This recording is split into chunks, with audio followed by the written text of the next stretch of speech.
नमस्कार, हेलो, कैसे हैं? आज बात करने वाले हैं बहुत ही खास और ट्रीटमेंट टॉपिक पर। आज हम बात करने वाले हैं, कुछ लोगों को ये प्रॉब्लम होती है कि वो सोशल लोगों से या भीड़ वाले क्षेत्र में जाते हैं, बात करते हैं, उनके हाथ पैरों में कंपन शुरू हो जाती है। आज हम इसी टॉपिक पर डिस्कशन करेंगे। उससे पहले आपने मेरे चैनल को सब्सक्राइब करके बेल आइकन का बटन नहीं दबाया तो please bell icon button press कर दीजिए। ऐसी खास और इंटरेस्टिंग जानकारी मैं आपके लिए लाता रहता हूँ। तो चलिए स्टार्ट करते हैं। देखिए दोस्तों, ये जो प्रॉब्लम है, जन्नाटे वाली, जो कंपन आना, हाथ पैरों में कंपन आना, सोशल लोगों से मिलने पर या किसी प्रोग्राम में जाना या किसी मोटिवेशनल प्रोग्राम में जाकर या किसी स्पीच देना हो, वहां पे अगर आपको कंपन हो रही है तो ये इसका क्या कारण हो सकता है? इसके दो कारण है, तो मानसिक हो या फिर शारीरिक, यानी आपकी एएनएस में कुछ प्रॉब्लम है।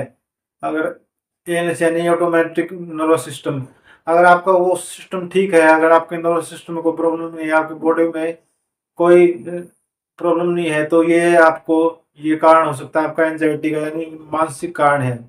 आपको अपनी मानसिक और डिप्रेशन को ठीक करना होगा, अपने अंदर काम करना होगा, तब ये ठीक हो पाएगी। सबसे पहले आपको करना होगा कि इस प्रॉब्लम को स्वीकार कीजिए। हम अपने आप को ये स्वीकार ही नहीं कर पाते। हम इसको लेकर शर्मिंदा होते रहते हैं कि हम वहां जाएंगे तो लोग हमें क्या कहेंगे, लोग हमारा मजाक उड़ाएंगे, हम हमें उपहास का पात्र समझेंगे कि क्या ऐसे हाथ हिला रहा है या कैसे गर्दन हिल रही है।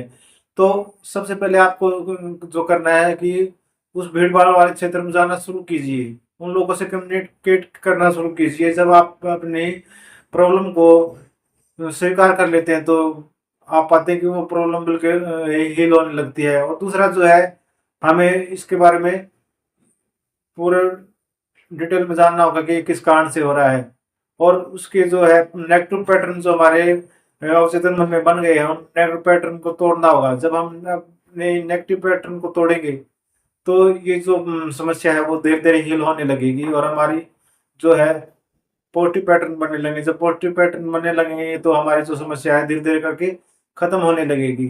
तो अपने आप को जो है कम्युनिकेट कीजिए। जितना भी इस प्रॉब्लम से भागेंगे, किसी भी प्रॉब्लम से हम जितना दूर भागते हैं, उतना ही वो प्रॉब्लम हमारा पीछा करती जाती है, और हम जो है सारी उम्र उससे भागते रहते हैं और उससे हम अ, बाहर नहीं निकल पाते। किस चीज से बाहर निकलने के लिए हमें उसका सामना करना पड़ता है, उसको स्वीकार करना पड़ता है। लोग क्या कहेंगे?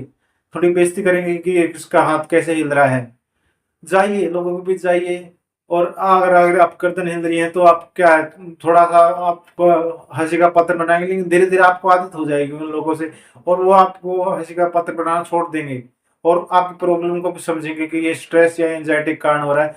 और इससे आपका मानसिक तनाव भी कम होगा। जैसे आपका मानसिक तनाव खत्म होगा तो आपको इससे बाहर निकलने में बहुत मदद मिलेगी, और आप धीरे धीरे करके जो है इससे बाहर निकल आएंगे और पाएंगे कि आप बिल्कुल तरह से स्वस्थ होने लगे हैं। और दूसरा क्या है, हमें अपने अवचेतन मन में ये सोचना है कि मैं स्वस्थ हूँ और मैं इस प्रॉब्लम से बाहर निकल रहा हूँ, और धीरे धीरे आप ये प्रैक्टिस करना सीख शुरू कीजिए कि मैं बिल्कुल स्वस्थ होता जा रहा हूँ, मेरा आत्मविश्वास बढ़ता जा रहा है, मैं लोग से अच्छी तरह से कम्युनिकेट कर पा रहा हूँ, और मेरी जो ये प्रॉब्लम है बिल्कुल माइंडली है और खत्म हो गई है। अपने माइंड से जितने इस प्रॉब्लम को बाहर निकालेंगे तो आप पाएंगे कि आपकी प्रॉब्लम जो है धीरे धीरे करके बिल्कुल रिलीज हो रही है, और आपकी जो प्रॉब्लम है माइंडली है, अगर ये प्रॉब्लम माइंडली है तो आपकी प्रॉब्लम कुछ ही दिनों में हील होने लगेगी। अगर ये जो एएनएस की प्रॉब्लम है आपको, तो आपको डॉक्टर से दिखाना होगा, वो आपको मेडिसिन देंगे या कोई ट्रीटमेंट कराएंगे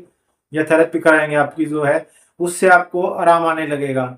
तो आपको इस प्रॉब्लम से बिल्कुल भी घबराना नहीं है, और जो है इसका सामना करते हुए इसको स्वीकार करना है। जिसको हम स्वीकार कर लेते हैं, दिल से स्वीकार कर लेते हैं, चाहे वो हमारी बीमारी ही क्यों ना है, कोई बड़ी से बड़ी बीमारी को अगर हम स्वीकार कर लेते हैं तो वो बीमारी जो है खत्म होने लगती है, वो चली जाती है बीमारी। अस्वीकारता का भाव ही जो है बीमारी का असली कारण है।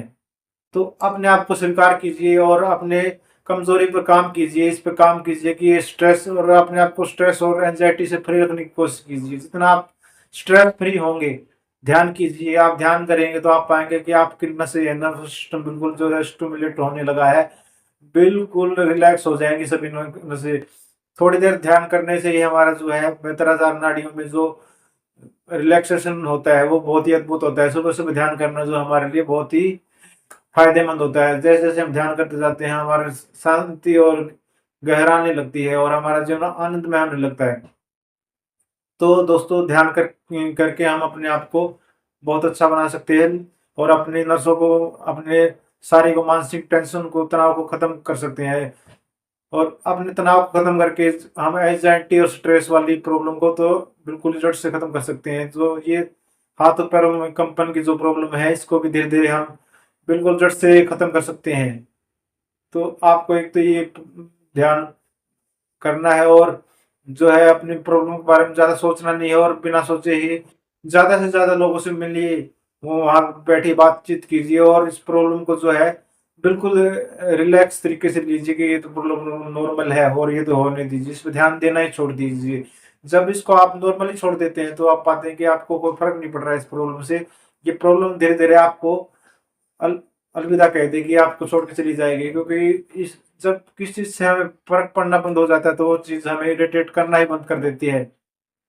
देखिए दोस्तों, जब हम किसी शरीर के किसी अंग का प्रयोग करते हैं तो वो अंग ज़्यादा सक्रिय होता है। ऐसे ही अगर हम किसी बीमारी पर ज़्यादा ध्यान देंगे तो वो बीमारी ज़्यादा सक्रिय होगी और हम उस बीमारी से अगर बाहर निकलना चाहते हैं, स्ट्रेस या एंग्ज़ायटी से बाहर निकलना चाहते हैं तो हमें उस पे ध्यान देना ही छोड़ना होगा और हमें चाहिए कि हम अपने अंदर की खूबियों को निखारें, अपने अंदर के जो है सो गुणों को निखारने की कोशिश करें, हम तरह-तरह की प्रतिभा को निखारें। जैसे-जैसे अपने आप पे ध्यान करेंगे, ध्यान देना शुरू करेंगे, अपने आप से सेल्फ लव करना स्टार्ट करेंगे। देखिए दोस्तों, मैंने सेल्फ लव पे भी वीडियो डाली है, उसमें बताया कि सेल्फ लव करने से क्या बेनिफिट है। जैसे-जैसे हम सेल्फ लव करने लगते हैं तो हम देखते हैं कि हम अपने अंगों से प्यार करने लगते हैं, हम अपने शरीर से, पूरे अंगों से कोई शिकायत नहीं। जब अपने शरीर से कोई शिकायत नहीं होती हमें, तो हम अपने अंगों के प्रति आभार और प्रेम से भर जाते हैं और वो जो है कृतज्ञता से भर जाते हैं और जो हमारे अंग है बिल्कुल हमारे प्रति अच्छे से कार्य करते हैं और हमें अच्छा रिजल्ट देते हैं और अच्छे से हमें हर कार्य करने में मदद करते हैं। तो दोस्तों, आज से ही अपने इस स्ट्रेस और एंग्जायटी निकाल फेंकिए, क्योंकि हमें एक तनाव मुक्त समाज की स्थापना करनी है और हमें जो है अपने आप को आगे बढ़ाना है। धन्यवाद दोस्तों, वीडियो अच्छी लगी तो वीडियो को लाइक और चैनल को सब्सक्राइब करना ना भूलिए। धन्यवाद।